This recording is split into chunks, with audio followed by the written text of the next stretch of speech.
On this week's episode of Ride the Lightning, the Tesla unofficial podcast, Tesla releases their first quarter production and delivery numbers. The full self-driving computer, aka Hardware 3, is done and ready to be shown off. Norway achieves a major EV-related milestone, and more.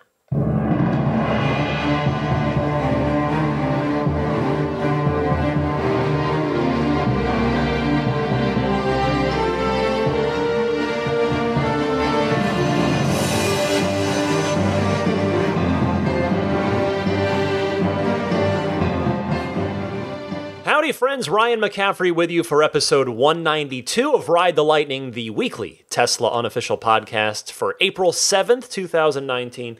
To my left, looking out the window as she winds down for the night, the one, the only, Daisy the boxer puppy. She had a good romp at the park today. We had a good time. It's been a bit of a rainy week once again here, but we're used to it now. We're just getting around it. Anyway, last weekend, of course, was the end of the first quarter. That last crunch, Saturday and Sunday, were the 30th and the 31st, so the very end of the quarter.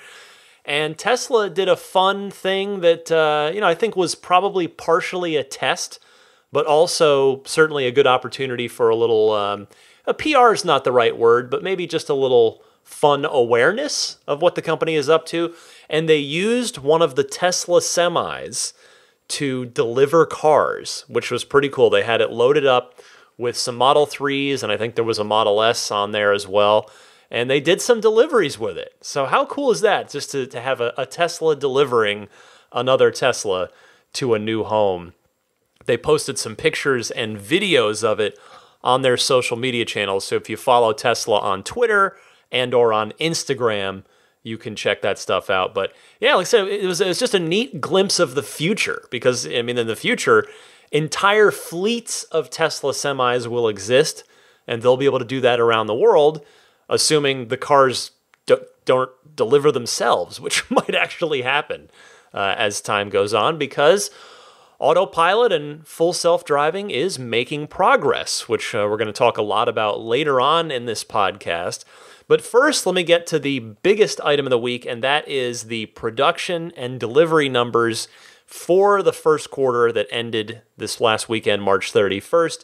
Tesla announcing that earlier this week, they delivered 63,000 vehicles approximately, including 51,000 Model 3s, 12,000 S and X combined, and they produced 77,000, leaving about 10,600 vehicles in transit for the quarter that were on their way to customers but had not actually been delivered by the end of the day on March 31st, and thus did not count for the Q1 numbers. Here's a part of Tesla's statement on it. They say, quote, "In North America, Model 3 was yet again the best-selling mid-sized premium sedan, selling 60% more units than the runner-up. We reaffirm our prior guidance of 360,000 to 400,000 vehicle deliveries in 2019. We've just begun the global expansion of Model 3, and we want to thank our employees for their hard work and our customers for supporting our mission. We are doing everything we can to deliver cars globally as quickly as possible and look forward to continuing to scale deliveries throughout the year," end quote. So the in-transit number there, over 10,000 cars in transit, that is globally, number one. So that's, it's not just the US, that's everywhere. Or, well, everywhere that Tesla's currently delivering cars. But that number, it's not unexpected, because as you remember, Elon Musk sent out that all hands on deck for deliveries email to everybody that I read you, I guess, 2 shows ago now. And Elon had warned in that letter to everybody, to the team, that Tesla had produced the cars, they'd sold the cars, but they needed all the help they can get to deliver them prior to the end of the quarter. So not a huge surprise that there were that many cars in transit at the end of the quarter. As for what they actually delivered, 63,000 cars. It's sort of a tale of two sides here. Really, not two sides, but it's a multi-part story. And there's good to it and bad to it. So the good is They were up year over year. So compared to Q1 of last year, they were up 110% on deliveries. However, they were down quarter over quarter, meaning just the last quarter, Q4 2018, they were down 31%. So the bulls out there, the diehard Tesla folks, a lot of them saying that, well, Tesla's only just now tapping into the international markets. They're still growing at an incredible rate, which is true. The bears, meanwhile, the naysayers, the fudsters, they are saying, of course, that, well, demand is soft and Tesla is doomed. Well, they're not entirely accurate, but the truth, as is often the case in life, right, I think lies somewhere in between. At least, I'll say, in my humble fanboy opinion. I can't certainly speak factually to this. I'm not a Tesla employee, but as I sit here and as I see it, the truth is somewhere in between, because parts of both arguments have merit.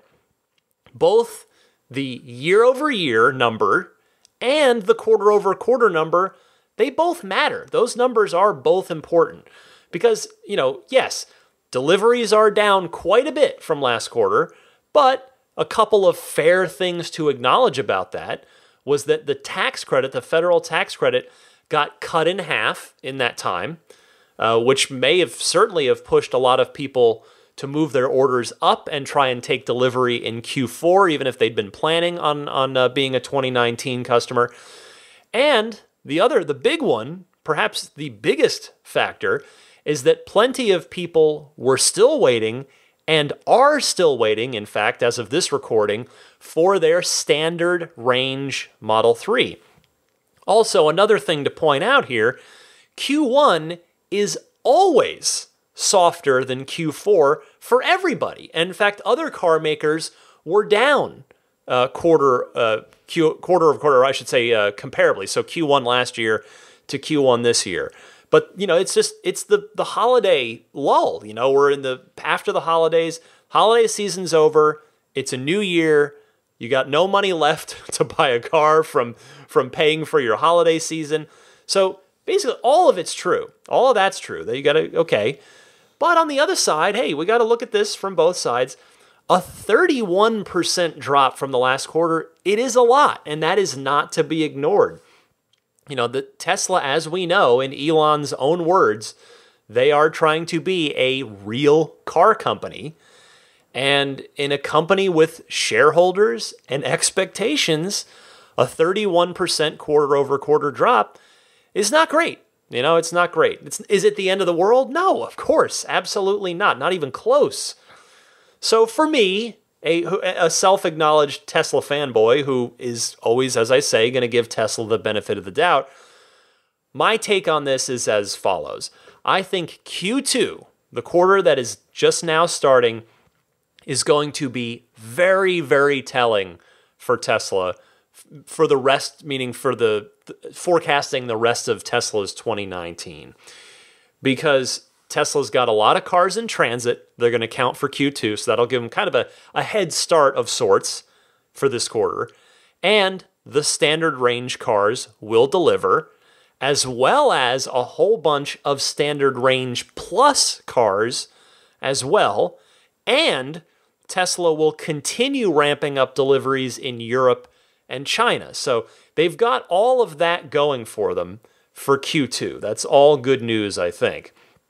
And there's one other item to point out here on the domestic side here in the United States. They might end up getting a bit of an organic push here in Q2 because after Q2 ends, the U.S. federal tax credit gets cut in half again to its final stage of, it'll go down to $1,875 from the $3,750 that it is now. So again, there might be a bit of a rush towards the end of the quarter for people to get orders in because they'll realize, hey, and I'm sure Tesla will message it as well. They'd be kind of foolish not to, really. They did that at the end of last year. They let everybody know, hey, the tax credit's going from $7,500 to $3,750, and it is certainly in Tesla's interest, and it's in consumers' interest for Tesla to message, hey, You've got if you order now, take delivery this quarter, it's worth at least $1,875 to you. So again, we'll see what happens in Q2. There's no doom and gloom in Q1, but there's also no, triumphant celebration as well. It was a good quarter in some ways, not a good quarter in others. I think Q2 is a critical, almost kind of a swing quarter for them. Like this, I think it's really going to swing their year one way or the other. Next up this week, the full self-driving computer, aka the artist formerly known as Hardware 3, Tesla now referring to it as the full self-driving computer. A demo of it is happening for investors specifically. It is going to be webcast, so I will have, as usual, clips and analysis for you, audio clips of that. And Tesla's saying this in announcing the event. So they say, quote, Tesla is making significant progress in the development of its autonomous driving software and hardware, including our full self-driving computer, which is currently in production and which will enable full self-driving via over-the-air software updates. With a number of very exciting developments coming in the weeks and months ahead, Tesla will host investors on the morning of April 22nd at our headquarters in Palo Alto to provide a deep dive into our self-driving technology and roadmap. Investors will be able to take test drives to experience our Autopilot software firsthand, including features and functionality that are under active development. Investors will also hear directly from Elon Musk, as well as VP of Engineering Stuart Bowers, VP of Hardware Engineering Pete Bannon, and Senior Director of AI Andre Karpathy. And those are all people, all three of them. We heard from them on, I believe, the last quarterly call. They were all front and center, maybe the one before that, but we have heard from them before. So expect to hear from them in a couple of episodes of this show from now, from whatever interesting audio sound bites that come out of that event. And in fact, I'll tell you, I would love to attend this. It is about 40 minutes away from here. It's not far, but Tesla is saying that this one is for investors, which I presume probably only means the big investors, the real big fish, not anybody with just one share. And I suspect that is seemingly probably to give those large investors some confidence, just give them confidence in where Tesla is heading with this new product, because make no mistake, the full self-driving computer is definitely a product because it's going to be manufactured en masse, that thing. Remember, they're going to be making as many full self-driving computers as they are cars. This is their own chip, their own design, and they're going to be making 400,000+ of them a year, starting now, because in fact, it has been confirmed now that there are full self-driving, there are Hardware 3 cars out in the wild. Eric, who runs the Tesla Inventory YouTube channel, posted a video. He actually went so far as to dig into the data behind the scenes with the website. I think I was telling you about this last week, and he found a Model X, an inventory Model X, and bought it, and then ripped out the glove box, because the chip lives back there behind the glove box, and he was able to confirm it firsthand. So they are shipping. We don't know yet if any Model 3s are getting them or if it's just S and X. But the Hardware 3 chip, again, aka now known as the full self-driving computer, is starting to get out there. On a side note here, I found it a little interesting that Tesla is choosing to do this at their Palo Alto headquarters, which is exponentially smaller than the Fremont factory. Both are bustling as with activity, as you might imagine. But I don't know where they're going to do this at the Palo Alto corporate headquarters. I guess they're going to do it on the public back roads that surround that building, because it's right off of the 280 freeway, but then it's all these little one lane and two lane kind of just back roads before, then you have to go further, you have to go down the hill to get really down into Palo Alto proper. I've driven by there many times. I've actually been lucky enough, I've been there a couple of times over the years. I actually got to borrow a Roadster for the day from Tesla. In fact, I don't think I ever told the story. I guess real quick.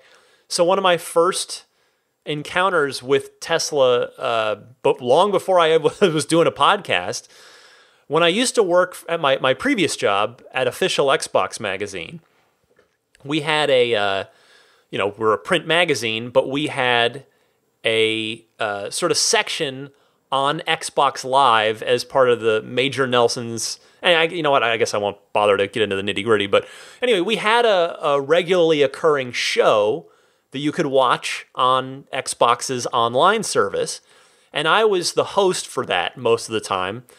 And there was Forza Motorsport 4 was coming out for the Xbox 360, and the Tesla Roadster was going to be in it. So as someone who'd been keeping an eye on Tesla, I thought, oh, cool, that's neat. Hey, I have an idea for what would be a cool video. Why don't we do a comparison of the real-life Tesla Roadster with the one in the game? So this is a cool idea. Not that I'm sure that idea has been had by every publication ever, but anyway. And who would ever say yes to that? Like, Ferrari would never say yes to that. Lamborghini wouldn't even pick up. Nobody's going to pick up the phone. But I dropped Tesla a line, and they wrote back and were like, sure, come on down. And they just handed me the key to a $150,000 car, because this was a fully loaded Roadster Sport. And they just said, here you go. And we just got to take the car. We put a bunch of cameras on it and went and had a bunch of fun with it. Out on sort of some quiet roads and filmed a bunch of stuff. And that video actually does still exist. I wonder if I can find it. It's on Tesla's face. Oh wait, that's right. They deleted their Facebook page. I think it does still exist somewhere on the internet. Maybe if you try searching for it, if you do, let's see, Tesla OXM podcast. I don't know if that'll come up, but anyway. Here, I'll give it a quick search. Tesla OXM, Roadster OXM. Does that pull it up? No, I'm not seeing it. Anyway, doesn't matter. It's not. It was a pretty good video though. It was fun for the time. Anyhow, yes, it's all back roads by the factory there, or by the corporate headquarters. So what I imagine this hands-on demo for investors is going to be is, I think they're probably going to go out on those public back roads with what will obviously be a stable development build of wherever full self-driving software is at right now, paired with the full self-driving computer, and they'll get to try it out and experience it. So that should be pretty cool. I can't wait to see what kind of progress Tesla has made on this, particularly as someone who just caught I guess we can now call it a sale on the full self-driving upgrade, since it proved to be quite temporary. I took advantage of that sale, and now I'm raring to go. I'm ready for whenever they're ready to start rolling out features and give me my hardware update. So anyway, that was the other big thing. So look for that in 2 shows from now. I'll have coverage of that. But right now, available now, and many of you probably got this already because I did as well, Navigate on Autopilot, lane change confirmation turned off in the new software update. It is version 2019.8.5. Well, it was the one that I got anyway that had this. Tesla making an announcement saying, quote, "Today we're beginning to roll out our latest version of Navigate on Autopilot for a more seamless active guidance experience. In this new version, drivers will now have the option to use Navigate on Autopilot without having to confirm lane changes via the turnstalk. Here's how it works. In the Autopilot settings menu, a driver can press the Customize Navigate on Autopilot button, which will now display 3 additional settings: enable at start of every trip, require lane change confirmation, and lane change notification. Through the enable at the start of every trip setting, Navigate on Autopilot can be set to automatically turn on each time a driver enters a navigation route. I've turned that on absolutely because I was actually getting kind of annoyed at the fact that this is the most, again, like first world problem, but I thought it was annoying that you had to manually enable it. So now it'll just be on by default every single time. That's great. Also, next, where did I leave off here? Once enabled, anytime a driver is on a highway and uses autopilot with a location plugged into the navigation bar, the feature will be on by default. Next, if a driver selects no to require lane change confirmation, which I've turned mine off, lane changes will happen automatically without requiring a driver to confirm them first. Drivers can elect to get notified about an upcoming lane change by receiving an audible chime as well as a default visual prompt. Additionally, all cars made after August 2017 will also have the option to have their steering wheel vibrate for the alert as well. Well, for me, first of all, like I said, it's such a silly little thing, but I've been wanting to have Navigate on Autopilot on by default since it first rolled out. It's the tiniest little thing, but man, that's just like, it's just a nice little quality of life thing. So I'm all about that. Second, I am definitely turning off lane change confirmation because, number one, it's not quite as crazy as you might think if you haven't had a chance to try it yet, because it won't actually do anything unless it detects your hands on the wheel. So it will not, like with autopilot now, and the lane changes, if you're on autopilot and you press the stalk down to maybe move left to the left by one lane, the car will do it without your hands on the wheel. This will not change lanes unless it detects your hands on the wheel. And then the other part of that gives me a little bit more confidence is because Elon did confirm on Twitter that the neural net, the autopilot neural net, is also getting an upgrade with this release. Elon said, quote, "It's not just a settings change." So theoretically, that means the system should be smarter than it was before, which is awesome. And then third, I have to say, I don't think I'm going to want an audible chime for every lane change that it wants to make, because I don't think I'm going to want my music interrupted that much. So for now, I'm starting with the steering wheel vibration alert instead. I do want an alert. I do want a confirmation, just not an audible one. So I'm going to try that out, and I'll tweak my settings later. And there's more from Tesla on this, just as they're explaining it. Quote, "Cancellations," so lane change cancellations, "can be made by moving the car's turn signal or by pressing the lane change cancellation pop-up notification on the car's touchscreen. This feature does not make a car autonomous, and lane changes will only be made when a driver's hands are detected on the wheel, as I just mentioned. As has always been the case, until truly driverless cars are validated and approved by regulators, drivers are responsible for and must remain in control of their car at all times." End quote. Those are obviously critical words, very critical words. Not so much the cancellation instructions part, but the unmistakably clear verbiage that reminds everyone that this is not full autonomous driving. In fact, that probably should have been bolded in their blog post. But yeah, there you go. Finally, with this, Tesla notes that, quote, "These new settings will be available to customers who have purchased enhanced autopilot or full self-driving capability." So, again, I think this and enhanced summon, which we've been hearing about, it's in the early access release right now, and thus should be coming along soon to the rest of us pretty soon. Those two things should really, I believe, be the final enhanced autopilot features for everybody that bought enhanced autopilot when that package was still available, which obviously was up until very, very recently. And I have to say, I mean, all this is just awesome.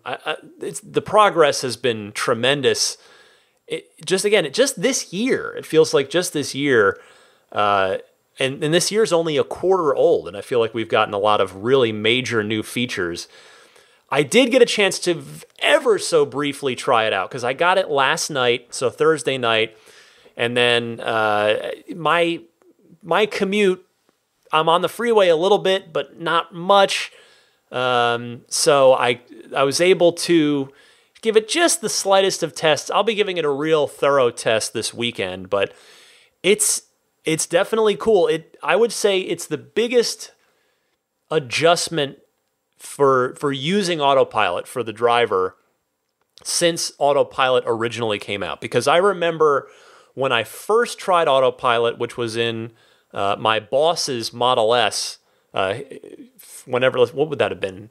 2014, 2015, something like that. And, it was eerie to just watch the car steer itself and make the lane changes.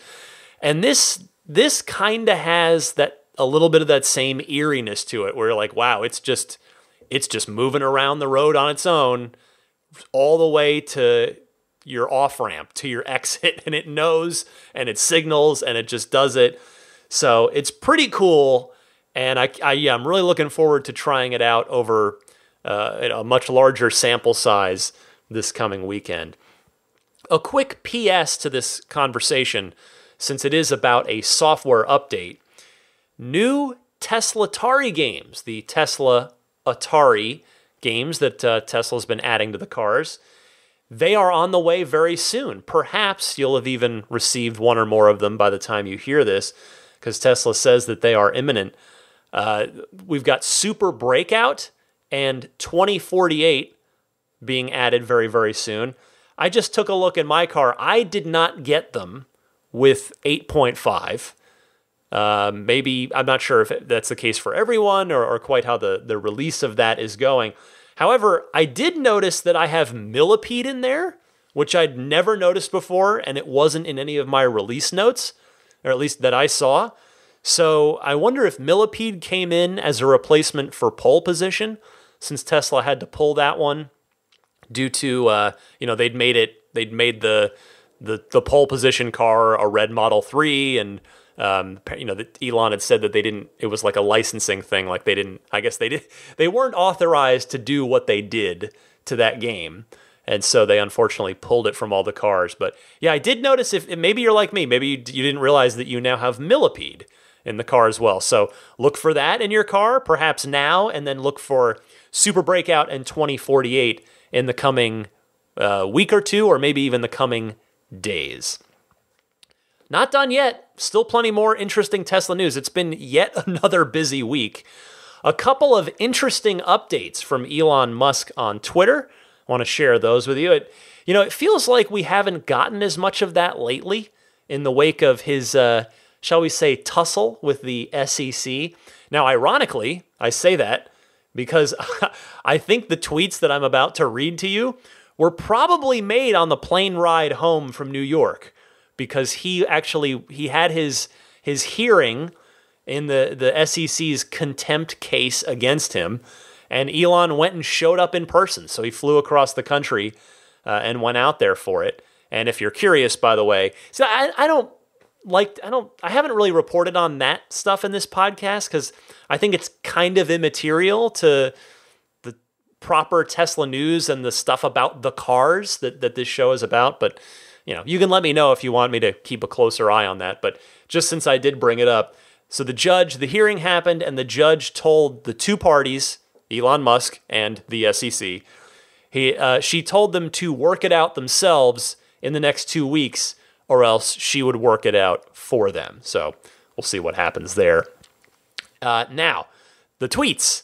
So Elon was asked about the cabin-facing camera that's inside every Model 3's rear view mirror assembly facing the interior of the car. He said, quote, "It's there for when we start competing with Uber and Lyft and and people allow their car to earn money for them as part of the Tesla shared autonomy fleet. In case someone messes up your car, you can check the video. Also, it can be used to supplement cameras on the outside of the vehicle, as it can see through the second side windows and the rear window. only. The external cameras are being used right now, so internal is not enabled. So he does confirm that they're not looking at you while you drive. When it's enabled, we'll add a setting to disable the internal camera. Well, I'm glad he addressed this. I actually had this on my list of questions to ask him if and when my interview ever happens. So I guess I can scratch that question off the list, but I will, if it doesn't get answered sooner, I will ask a follow-up, which is this. I wonder if that cabin-facing camera would be activated as part of a future version of Sentry mode. You know, thinking that if someone does trigger the full alarm, does break into the car and stick their head in the car, that the cabin-facing camera would activate to maybe get a look at their face for your video evidence to present to the authorities. On that note, another Twitter user asked, quote, Sentry mode alarm was triggered, got a push notification.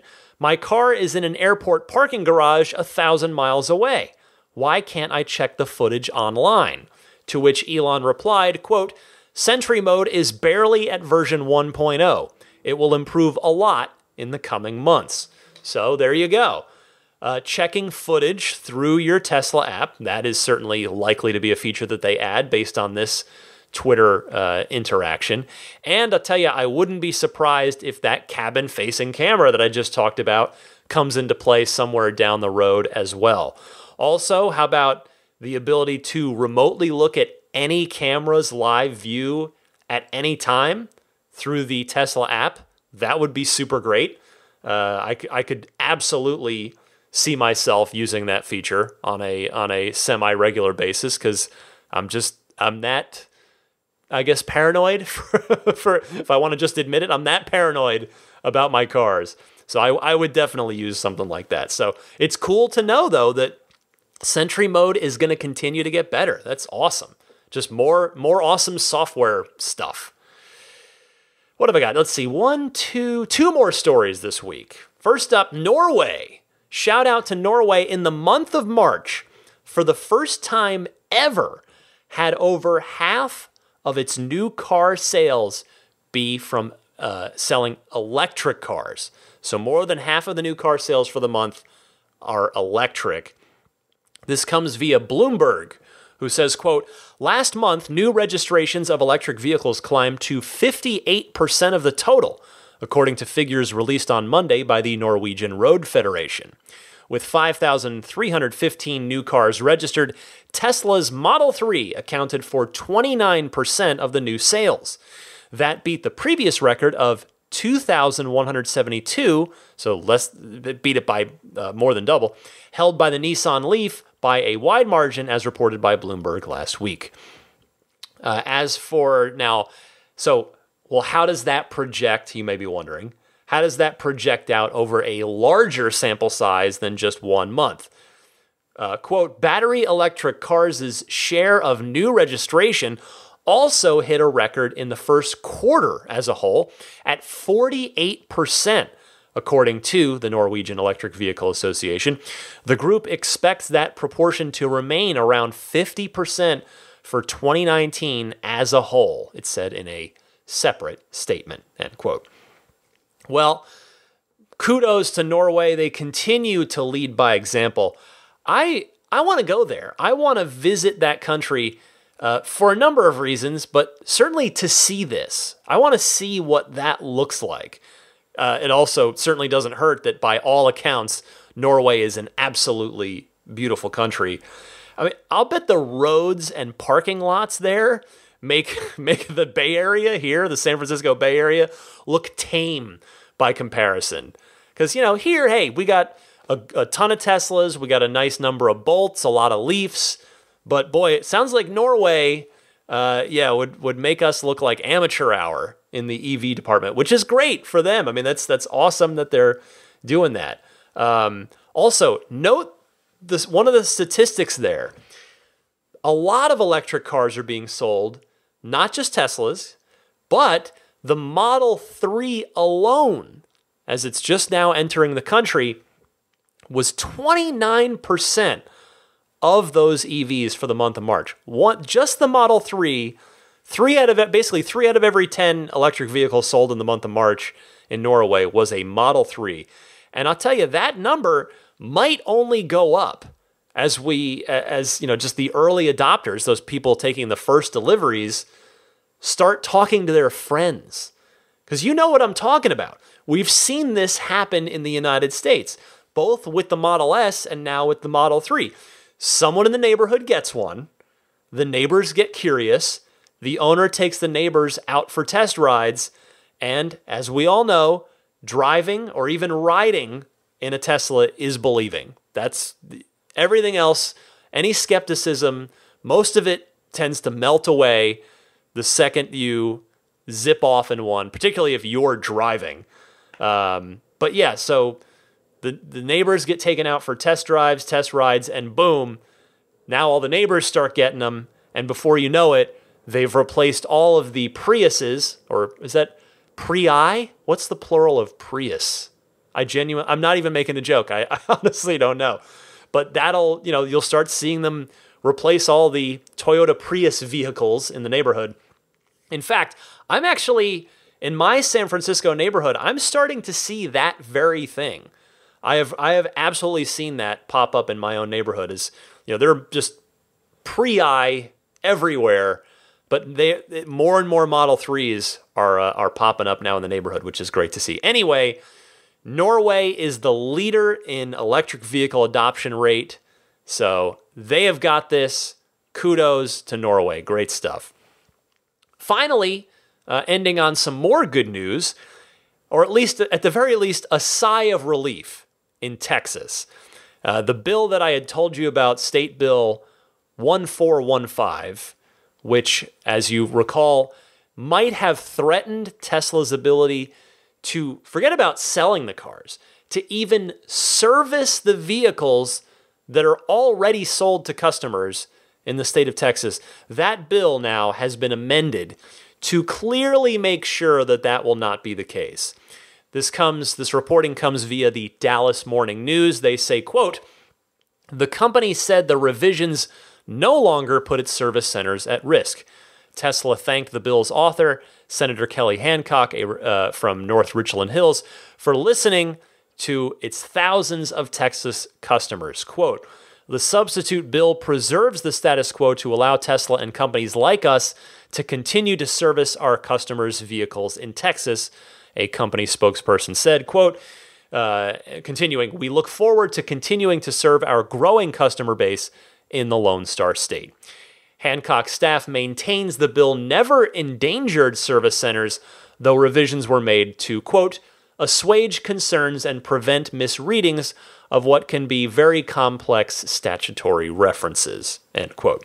Well, again, excellent news here, not only for the many present and future Tesla owners in one of the largest states in the US, but also the fact is, if this had gone through and stuck after Tesla would have inevitably challenged it in court, but if that had happened and this had happened and stuck and Tesla couldn't even service in the state of Texas, it could have, as I said when I was originally talking about this, it could have set a really bad and difficult to overcome precedent for Tesla in other states where they are not particularly welcome. I'm looking at you, Michigan. Pardon me.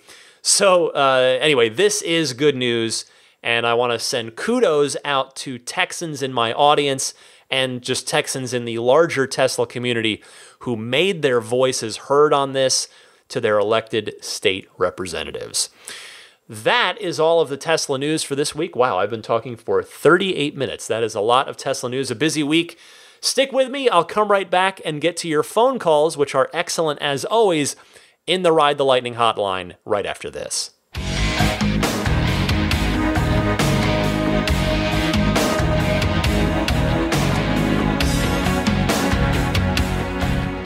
This week, Ride the Lightning is brought to you by AmpUp. AmpUp seeks to build the world's largest reservable EV charging network out of shared private and home chargers, while it also aggregates 9 public charging networks, including ChargePoint, Tesla, EVgo, and Blink, for maximum convenience. Yes, that means if you're an apartment-dwelling EV owner or otherwise don't have home charging, this app is for you. Hosts set hours for sharing on the charger, allowing different schedules every day of the week and weekends. Hosts also set the price per hour for using the charger. Drivers pay via credit card, and reservations are instantly confirmed for drivers since hosts set up the schedule beforehand. AmpUp is incubated by the world-famous Y Combinator. Its creator, Tom, is not only the president, he's also a client. Tom hopes AmpUp can help get more people over the range anxiety hump and boost EV growth. So check out AmpUp today on the App Store and Google Play. It's Ride the Lightning Hotline time. Time to hear from you guys with your questions, your comments, your discussion topics in the world of Tesla. You can participate in the Ride the Lightning Hotline, which I welcome and encourage, one of 2 easy ways. Either you can call the toll-free Ride the Lightning Hotline, just dial it up, leave a message. That number is 1-888-989-8752. Again, 1-888-989-TSLA. Or you can use your smartphone's built-in voice recording software, record a question, and then email that file to me at teslapodcast@gmail.com. Either way, I only kindly and respectfully ask that you keep your call to 1.5 minutes or less, 90 seconds or less. And a quick thank you to lifeonrecord.com for providing the Ride the Lightning Hotline. It's all nice and set up, makes it nice and easy for me to take your calls. If you know someone special with an upcoming birthday, anniversary, graduation, or some other special occasion, you can give them a unique gift of recorded voices from friends and family telling them why they're special. The recordings can be podcasted or put onto a keepsake, so visit lifeonrecord.com if you'd like to learn more. Let's start with Matt in Sacramento, a longtime listener, first-time caller, responding about, this is actually an autopilot thing that is pretty relevant to all of the recent package changes that occurred with the way things are broken up with autopilot now. So Matt, take it away. Hi Ryan, Matt from Sacramento, long-time listener, first-time caller. I was just listening to last week's podcast, and Logan from Jacksonville's comments with regards to no lane change with the standard autopilot feature. We just took delivery of our Standard Plus Model 3 about 2 weeks ago, and we did choose the $3,000 autopilot, and was surprised to find out that, in fact, it did not have the lane change capabilities. So in order to change lanes, we have to exit autopilot, change lanes, and then re-engage it. It's kind of cumbersome and does take you out of the experience. I didn't feel that was kind of the intent of what autopilot was supposed to do, so I do agree that it's something that is certainly missing, more so from the autopilot, and that it should probably be included. I know the line has to be drawn somewhere between full self-driving and autopilot, but I do feel that that line was drawn too low, so to speak. I'm hoping as more features come out with full self-driving and that differential between the two becomes greater, that maybe they will roll that and maybe a couple other features into standard autopilot. But at this point, just for anybody else considering buying a Model 3 and weighing the options, just take that into account. Aside from that, we absolutely love our car. I couldn't be happier. It was just the only little thing that we found a little surprising. So anyway, thank you so much. Keep doing what you're doing. Talk to you later. Thanks for the call, Matt. I agree that having to turn off autopilot to change lanes isn't really necessarily in keeping with the spirit of maximum safety, which is what autopilot's supposed to be all about, and what Tesla has repeatedly professed that it's all about. I went ahead, I tried tweeting to Elon about this to at least try to get him to think about it. I didn't get a reply from him on this one. All I can ask and hope for is that maybe he saw it and will consider it, even though you're right that, they've got to draw the line somewhere. You can always probably always justify drawing the line, or at least moving it further and further back, right? And giving more and more features for that $3,000 package. But I'm with you. I think you shouldn't have to disengage autopilot in order to make a lane change. That would, I'd love to see them add just that one feature back into the $3,000 base package. We'll see. You never know. Next is my friend Michael from Millbrae responding to the pickup truck teaser. What do you think, Michael? Hey Ryan, it's Michael from Millbrae. I wanted to respond to the Tesla pickup truck teaser that was released in the form of a in-and-out bet for you. I believe that the photo that we've seen is a truck without any passenger seating. It uses the autopilot cameras and drives anywhere you tell it to on your app, and that's all that is. I wouldn't go so far as to say that that's the only pickup truck that they're making. Maybe it's just a concept that they'll show off this summer, but that is what I believe it is, and I am willing to bet a In-N-Out lunch on that. What do you think? Well, Michael, the last time that I took an In-N-Out bet with you, I lost. It was over the Tesla Semi and its range. However, the good news was we got to go to In-N-Out. So even though I lost, I won. So therefore, I'm going to take this bet with you too, because A, In-N-Out burger, but also B, I would be shocked if that were the case, and I would be happy for you to be right anyway. Elon did, after all, once tease, now I think it might have been at the shareholder meeting last year, if I recall correctly, that the Model Y prototype might not even have a steering wheel. He seemed like he was half joking at the time. There was kind of a bit of a chuckled response in the crowd where people were like, wait, is he serious? Now, ultimately, we now know that didn't come true, but that is clearly where Tesla is trying to push things. So, the bet is on. Let's see what happens. Joe from New York is up next with a upgraded V2 supercharger question. Joe, take it away. Hey Ryan, it's Joe from New York. So here's a question for the more scientifically enabled. Tell me, with the new V2 Plus, if you will, at 145 kilowatts, and the new V3 chargers, I understand that when the battery is, really depleted and can take a full charge, that these new chargers will be able to charge up faster. My question is that when the battery is, say, for example, at 50%, and you're getting, less than the full charge out of the supercharger, is it still going to be at the same level that it is today? Because the battery can only take so much juice at a time as it gets filled? Or are the new superchargers going to be able to charge the batteries faster even when they are, filled up a bit? Thanks. Bye. Joe, I can answer this one after having watched a few V3 supercharging demo videos. So, yes, the upgraded V2 superchargers and the V3 superchargers will still taper off, but they will taper off at a higher kilowatt level than the existing 125 kilowatt superchargers. So, yes, your charge rate will still slow down as your battery fills up, but it's faster overall throughout the process. It's not just faster at the beginning. So, hope that helps you. Jan from Australia is next, commenting on Model Y. Jan, welcome to the show. Hey Ryan, it's Jan here from Byron Bay, Australia. I just wanted to make a couple of quick comments regarding the Model Y. I watched the unveil live, and when I saw it come out, I was actually really pleased it looked so much like the Model 3. Just a little higher with a hatchback. Because to me, that means two very important things. One, it's going to be available much quicker. And two, it's going to have that same or similar really fantastic 5-star safety rating. I was also super happy to see those 7 seats. Those 2 extra seats in the backpack are just ideal for when there's extra kids to pick up, which there always is.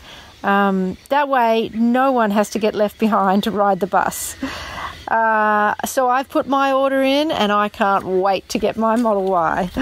Thanks for a great podcast, Ryan. It's terrific. Bye. Jan, I think those are both very astute conclusions to draw about the Y. Thank you for your call. You're right. Being so closely related to the 3 and sharing so many parts should mean that you're right on both of those fronts. We already know that it shares 3/4 of the same parts overall.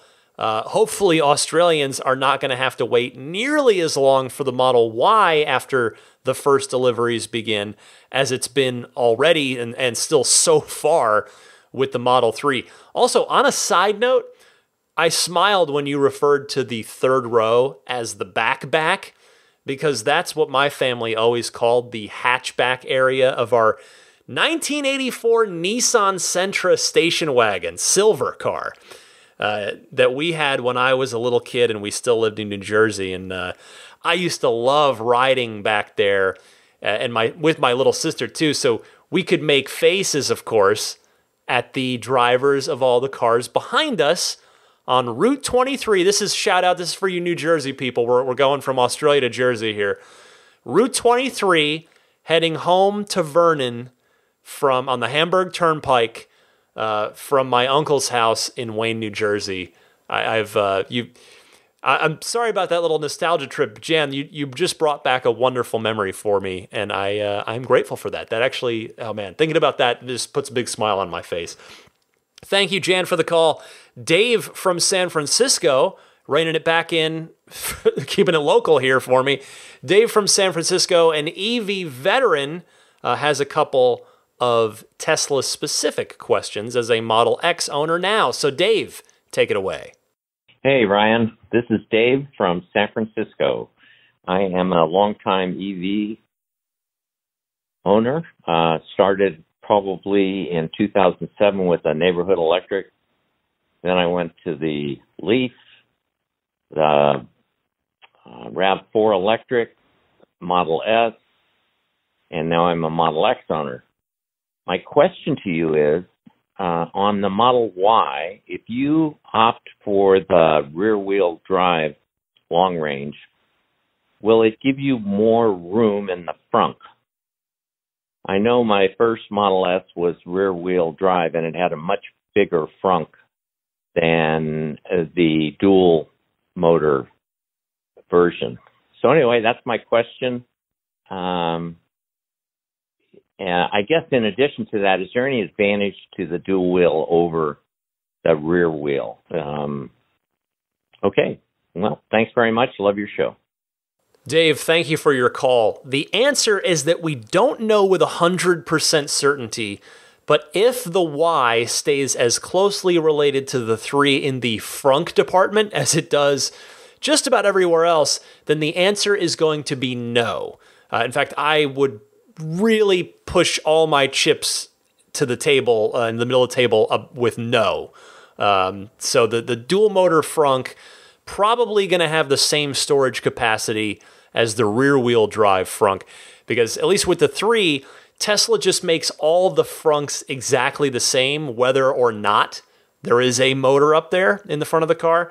Now, as to your question about rear wheel drive versus dual motor, so the dual motor is going to give you better performance, better handling, and better traction, all of those, particularly in those wintertime conditions with the handling and the traction. But the rear-wheel drive is more efficient, and it costs less, obviously, the sticker price of the car itself. So I hope that helps you. Brian from Pennsylvania is next, keeping the Model Y block rolling here. Brian, what have you got? Yeah, hey, Ryan. Brian from Wallapan, Pennsylvania. Just wanted to comment on the Model Y being like the Model 3. And I would have to agree with people that, yeah, it kind of does. Kind of looks like it. I mean, especially since 70% of it is the same parts as a Model 3. Wow, I'm going to really screw this up. I'm going to keep my models together here. I remember back when my first car I had, I'm dating myself here, was a Ford Escort. And then there was also the Ford Escort wagon. Yes, it was a different car, but it was still looked like a Ford Escort, just extended. I heard this comparison somewhere, I don't know if it was your podcast or another one, saying that the Model Y was kind of the same thing like that with the Model 3. And I have to say I agree with that to the point where the Model Y really should be like the 3 crossover or the 3 extended. Because it just, to me, the Model Y really isn't a new car, using air quotes. It's an extended Model 3. Thanks again. Keep up good work. Thanks, Brian. I wouldn't necessarily disagree with you. I don't think it was too big of a deal either way, and I'm not suggesting that you were saying it was, but if Tesla would have called it the Model 3 crossover, or just Model 3C for short, then people would have still instantly known what it was, and maybe it might have headed off a bit of the, I mean, I don't want to call it negativity, but maybe a bit of the apathy that some people in the industry felt after the Model Y's unveiling. I mean, it's too late now. Certainly, it is the Model Y, for better or for worse, but it's certainly an interesting what-if thought exercise in a parallel universe kind of thing. A couple more calls for you this week, 3 of them. In fact, Jeff from New Jersey wants to talk about Model 3 wheels. Jeff, go ahead. Hey, Ryan, it's Jeff from New Jersey. I had a question for you and for the listeners about their Model 3 wheels. How many of us have already scratched not 1, not 2, but 3 or more of our rims? I had my car about 36 hours before I managed to scrape up one of my rear rims, simply because I didn't realize how wide the car was. But since then, with really just general use, and I would say not being particularly sloppy, I've managed to scratch at least 1 more. Do you think the rims are made of something just a little bit softer than most of us are used to? Or am I really just a terrible driver? Thanks. As always, keep up the good work. I don't think it's either of those things, Jeff. It takes time to get used to a new car, and I would imagine that the Model 3 is, even though it's smaller than the Model S, I don't have any data to go on here. I'm just sort of thinking out loud because I know for a lot of us, it is the most expensive car we've ever bought, and thus it might be the biggest car that a lot of us have ever owned. I know that is true for me. It is the physically largest car I've ever owned, and so that could be part of the adjustment period with it as well. I know I personally go out of my way to avoid parallel parking my car, but I realize that's not always a realistic option for me or for anyone, depending on where you live and where you're driving. But, use your mirrors. They tilt down for you automatically when you put the car in reverse if you have that option enabled, and make good use of that backup camera. It is pretty accurate. So I guess the one other thing here, in an effort to be constructive and be helpful, I will mention a products that I'm in no way affiliated with, but I have heard good things about. And those are wheel protectors. So there are these bands basically that install over the lip of your rim, the edge of the rim, so that if you were to curb the wheel, they would take the damage and not the wheel itself. There's a couple that I've heard of and heard pretty good things about. I've not tested any of these myself, but so you can look into them yourself, Google them, see what you think. Alloy-gator, all one word, Alloy-gator, and then wheel bands, 2 words. Those are the 2 I've at least heard of, and I've heard of people in the Tesla community using. So from what I understand, they install fairly easily if, the YouTube installation videos of them are to be believed. And, they at the very least, they're pretty subtle as far as the visually speaking. Like there's not some obvious weird looking thing on your wheels. They pretty well retain your factory wheel look rather nicely from what I've seen. So, and they offer a first line of defense that happens to be disposable and replaceable from curb rash. So, I don't know if any of that would be useful to you or of interest to anybody in the audience, but regardless, hopefully that's helpful to someone. Jeff, good luck from here on out, my friend. Couple more calls. Jared from Seattle saw a very horrifying Tesla story this week and wanted to talk a little bit about that. Jared, you're on the air. Hi, Ryan and the Ride the Lightning community. This is Jared from Seattle calling. I hope everybody's well. Ryan, thanks as always for everything you do. Quick question. So I've seen several stories and reports about cars on autopilot with drivers asleep at the wheel or not paying attention on their phones. But just this week, I read a report about a driver asleep in the back seat of his Tesla with the car traveling at over 100 miles per hour or possibly kilometers per hour on autopilot. This seems to indicate that the tools to make sure that you're paying attention are not working as well as they should. And it also seems to be a pretty significant safety concern. Do you know if Tesla is doing anything about this? I only ask because the first reports of these occurrences were a month ago, and so I would have expected an update to address this already. Also, while I'm on the air, I just want to congratulate my good friend Ben, who recently took delivery of his Standard Range Plus Model 3. Congrats, Ben. Thanks, everybody, and have a great week. Indeed. Congrats, Ben. I hope he's enjoying his new car. Now, Jared, for you, I unfortunately don't know for sure, but if that video is real, and by the way, it's definitely kilometers per hour because autopilot only works at speeds up to 90 miles per hour. It just literally won't work above that. Then yeah, it is indeed concerning. And I'm shocked that autopilot works at all if it doesn't detect a butt in the seat. And we know the car is capable of detecting fannies in the seat. We know it's possible. So, that to me seems like the most obvious thing to address. Again, if that video was real, because I'm always skeptical of stuff like that. Someone filmed that from the passenger seat, so who knows what they were really up to? If it's some, elaborate troll to try and drum up views on YouTube, or if they faked it somehow, I don't entirely know. But if it's real, it's a thing where you just kind of have to shake your head, because responsibility for using the system properly ultimately falls with the driver. And we're never going to see any progress in driver assistance technology or self-driving technology if stuff like this just gets too out of control. So I do think that Tesla can and should take as many steps as possible to protect the rest of us from somebody like that in that video as they reasonably can, without ruining the whole thing for everybody and stifling progress. I know that's got to be a tricky line to walk, but Brian from Springfield, Missouri is our final caller of the week. He gets the honor, and he wanted to comment ultimately on resale value. That is the excellent point which he arrives at near the end of his call. So here is Brian.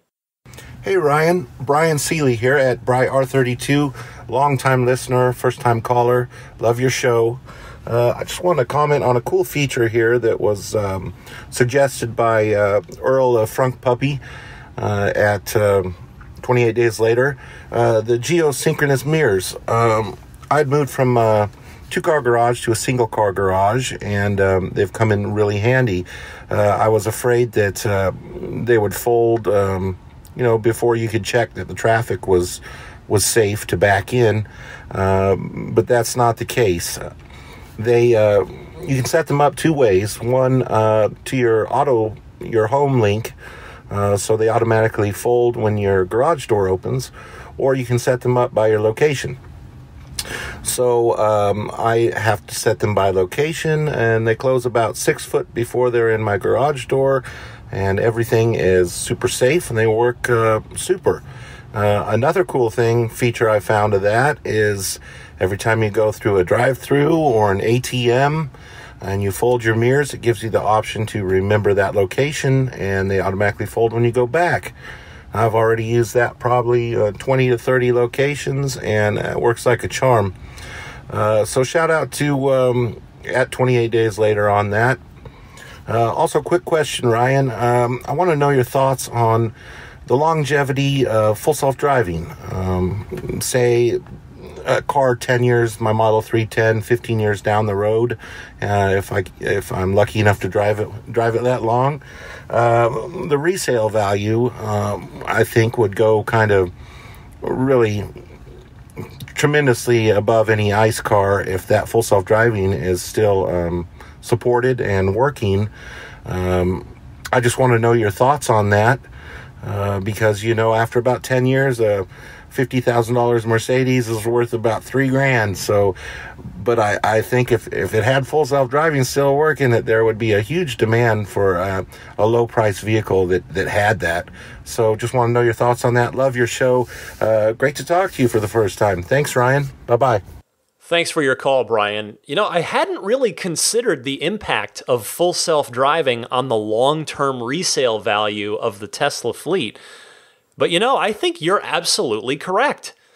Tesla in 10 to 15 years from now will probably have the Model 4 or whatever it's called, a proper compact sedan that's $20,000 to $25,000 new sticker price. But given the low wear and tear on any electric vehicle and the fact that full self-driving is mostly software, once you have your full self-driving computer in there, once you've swapped out that Autopilot 2.5 hardware, then yeah, it should be worth more than the pittance that a comparable 2018 internal combustion engine vehicle is going to command in another decade and a half from now. Glad to have you, Brian. That's an excellent point. Very glad to have you as a caller now, as well as a listener. So, Brian, thank you so much. Thanks to all of you for calling in. And again, I welcome it. I invite it. I love this part of the show. I love hearing from all kinds of different people, different voices in the Tesla community from all over the country and all over the world. That's what's cool about this. So again, if you want to participate in the Ride the Lightning hotline, send your 90-second or less call over to me at either, record your question on your smartphone's built-in voice recorder and then email it over to me at teslapodcast@gmail.com, or you can call in and leave a message anytime, day or night, on the toll-free Ride the Lightning hotline, and that number, once again, is 1-888-989-8752. I will be right back with an update on the peak power update that I got last week. I properly tested that, plus a show announcement, the pro tip of the week, and then the parting thoughts for you. So stay tuned right after this.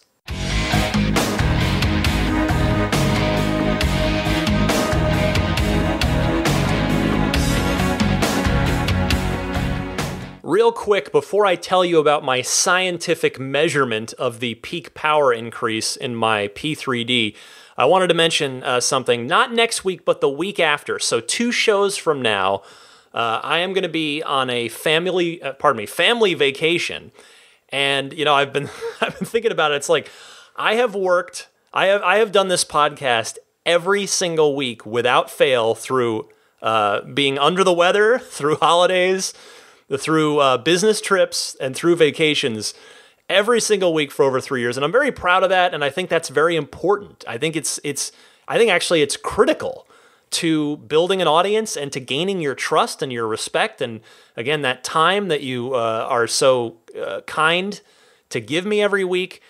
However, I've really want to just enjoy a quiet week with the family and not do a show through this vacation. So you probably are thinking that I'm about to say that there's no show in 2 weeks. You would be wrong. There will be a show in 2 weeks. However, what I've decided to do is put together basically a best of show. So 2 primary segments. It's going to be probably a pretty long show, like a normal length show, because I was going through it and trying to figure out, all right, what would I want to do for this? So I wanted to try and give you guys something new to listen to, even though I won't be covering the regular week's Tesla news that week. I'll get caught up the week after I get back. So what I found for you, and I might have mentioned this offhandedly at some point in the past, but in October of 2011, Tesla had their first public event at the new Tesla factory, over in Fremont.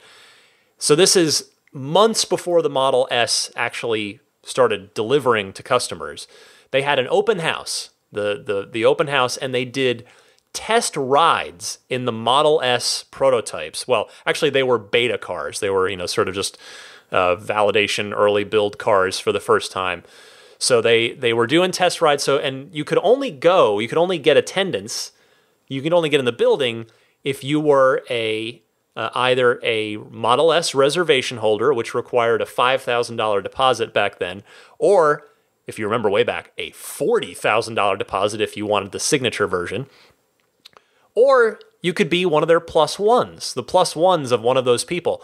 And I got to be the plus one of one of those people. My friend Jeff kindly brought me along.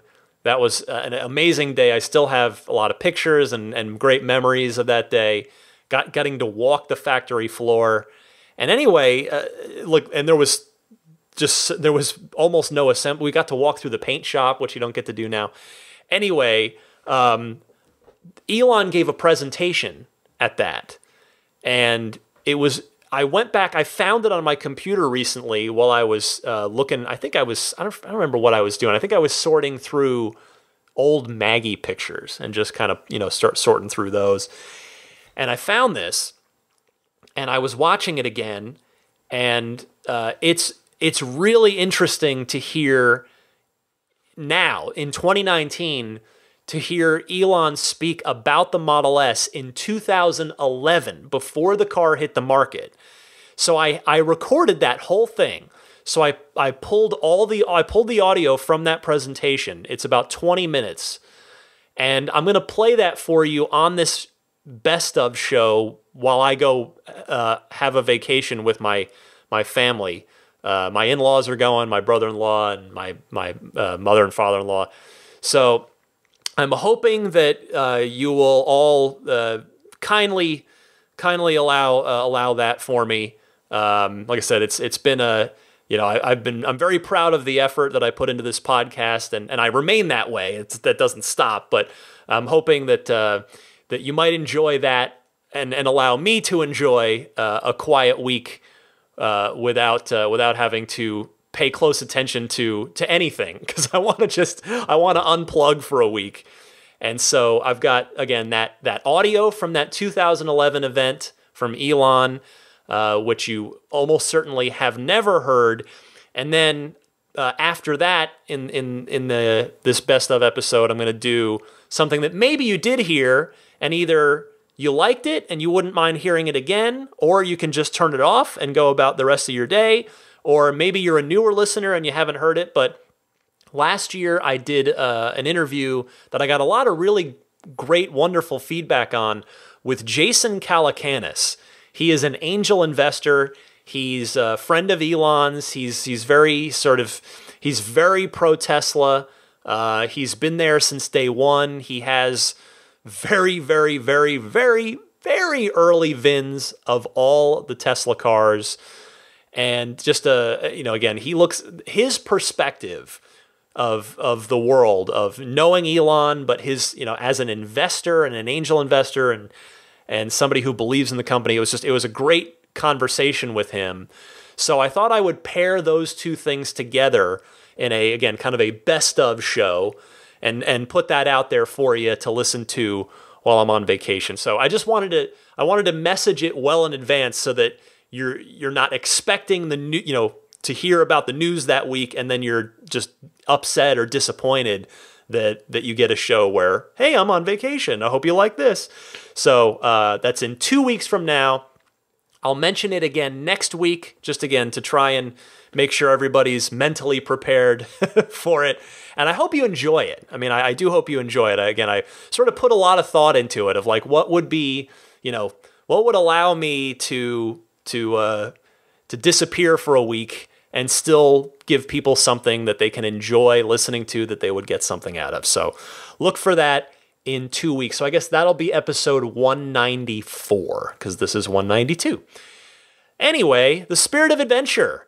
I did get out and properly measure the peak power increase with my Draggy, which again is the little GPS dongle that you buy that pairs with an app on your phone, and it uses GPS and the phone's wizardry to really accurately measure your performance, your 0 to 60 times. It knows if you're on flat ground or not. It's pretty cool. If you're interested in one, I think, again, I don't have any affiliation with them, but I believe it was like $150, and I'm pretty sure I bought mine off of Amazon. But it's Draggy. It's Draggy is how it's spelled. Anyway, I went out to a particularly quiet place that I can safely pull some 0 to 60 runs without risking injury or damage to anyone or anything. And long story short, I was at a 90, or was I 95? Yeah, 95% state of charge. So I really juiced the car up. Wanted to see exactly what it was capable of. And it did 0 to 60 miles an hour in 3.43 seconds with no rollout. Or if you factor in the 1 foot rollout, the Draggy shows you that it will factor that in. So it shows that too, because that's Motor Trend measures that way, and that's a lot of car manufacturers advertise with the rollout. In fact, Tesla does too. Tesla advertises with the rollout. So, they're advertising the Model 3 performance now as 3.2 seconds, 0 to 60 with the rollout. And with that 1 foot rollout, I did indeed pull a 3.21 seconds with the rollout. But again, sort of, I guess the real number is 0 to 60 from a standstill, 3.43 seconds, which is 0.6 of a second better than what I had pulled previously when I'd first got the car, and before this peak power increase software update. So yeah, that translated into real world about a 0.6 of a second increase on the 0 to 60 time. Which again, this happened for free with no effort on my part. I didn't have to take it into a service center. It just downloaded into my car, and suddenly I could go faster. So that's pretty darn cool. Again, it's so great. I love this car so much. And I'll tell you, I used to do this all the time with the DeLorean, where I did my best when I owned the DeLorean for those 12 wonderful years, all in my 20s, mostly in my 20s, obviously. I really tried hard to never take that car for granted and never just I always tried to appreciate it. And I'm trying to do the same thing with my Model 3, where I just look at it in the garage. Like if I'm going down to take the garbage out or something, I'm just like, I'll just look at it and go like, man, and just look at it in my garage and go, I'm so lucky to have this. And I really, truly am. I mean, it's such a blessing.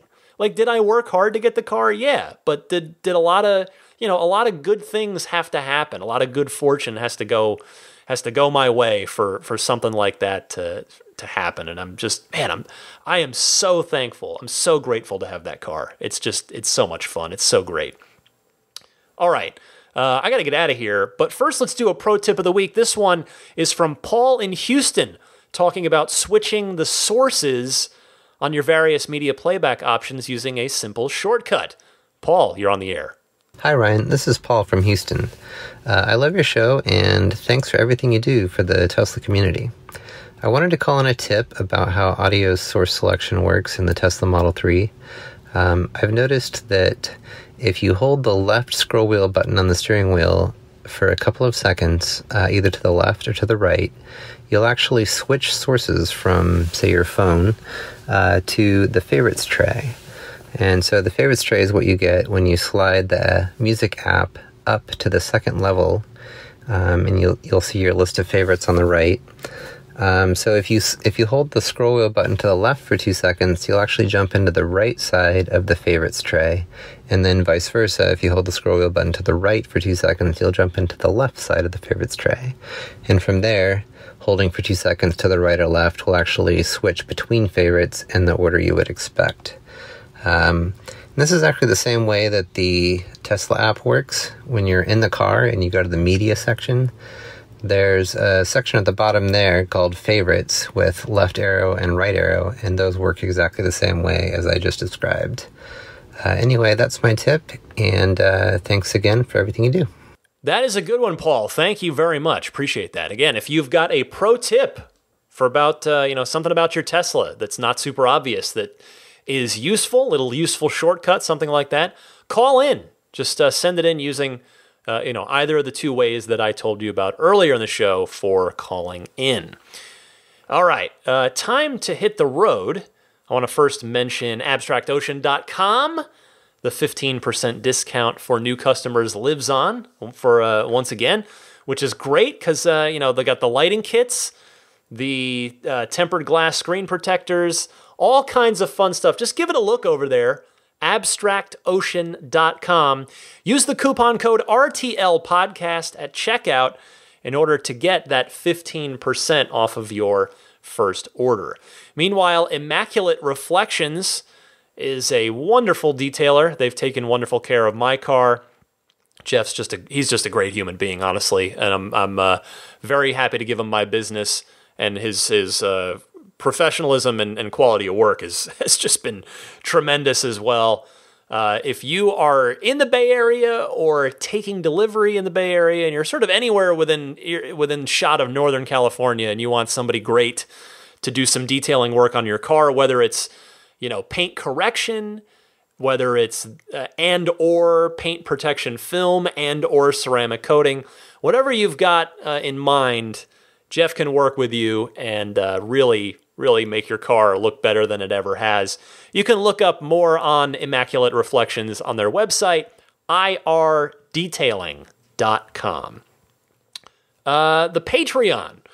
That is the place where if you enjoy this show, if you really get a lot out of it, if you appreciate it, I would appreciate it if you would take a look at the Patreon page and consider supporting me with a monthly Patreon pledge.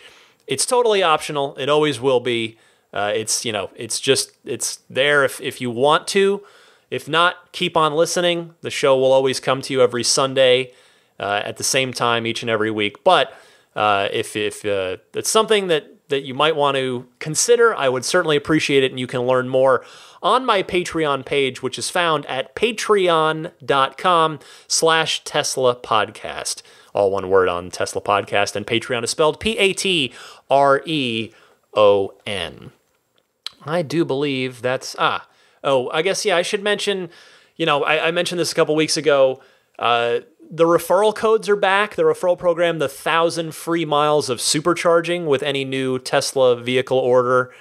Try to find someone else's code. If you've got, a friend, a family member, a coworker, use that.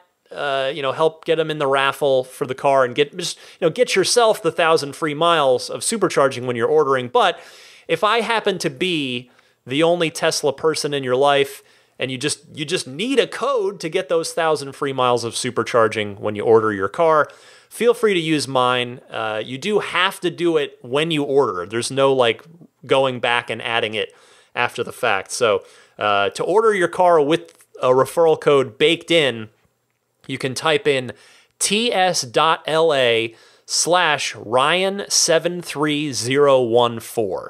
That will take you to the design studio where it'll give you the choice of Model 3, Model S, or Model X, and you just go from there and do your order.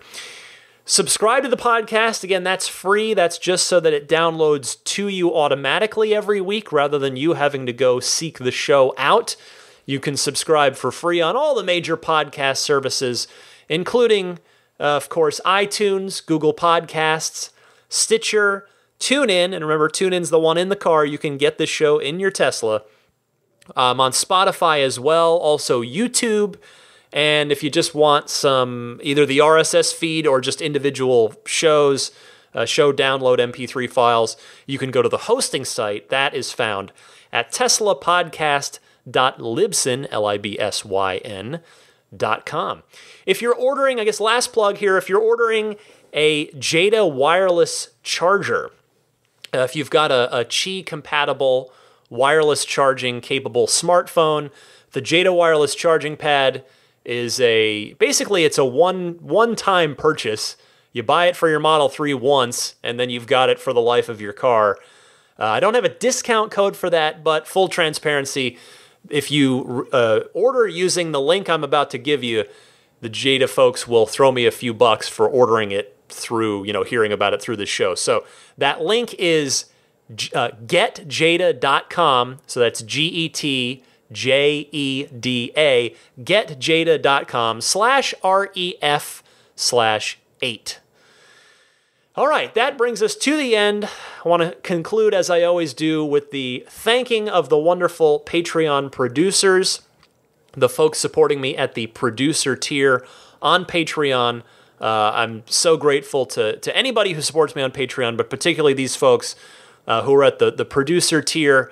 And one of the perks of that is you get your shout out at the end of every single episode of this podcast. So I want to say a sincere thank you for the continued support of DJ Harbaugh, Pete White, Wolfgang Obergen, George Cassiopo, David Brander, Jonathan Wales, Alexi Heft, Logan Willis, Matthew Para, Michael Lester, Robert Miracle, Jason Chalukas, Joe Edgel, Tim Hyde, Marcus Mayenschein, Lars Hoffman, Lawton from Chicago, Peter Chalet, Rome Strack, David Vakil, Ulrich Lassa, Luke A., Eric Randolph, David Nondahl, Gabriel Salays, Jerry and Mary Smith, Brian Hope, Bill Royko, Lyle Austin, Joel Sapp, Dory and Steve Guberman, Luxendary.com, Michael Waddle, Daniel Grummer, Blake Wiley, Josh, Jeremy Harris, Tesla Owners Taiwan, Rob Brewer, My Tesla Adventure, Austin Allen, Ron Lee, and Lambert Lee. Thank you all so much for that continued support. And that will wrap it up for yet another long episode of the show. But I think it was a pretty efficient time, and there was a lot to get to this week. It was a super fun week. So I had a blast doing this week's show. It was, there's just a lot of neat stuff going on in the world of Tesla. It never stops. It's always fun. I love it.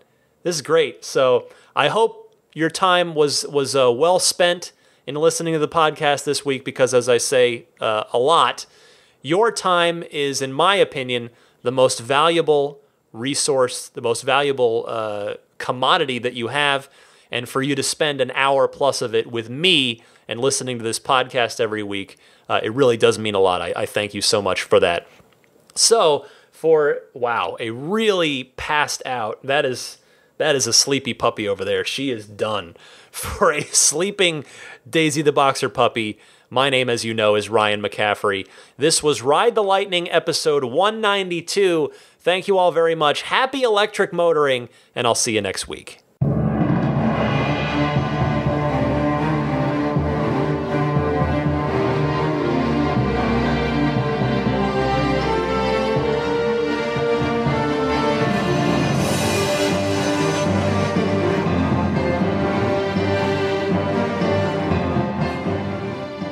I mean, I think a Tesla is the most fun thing you could possibly buy ever.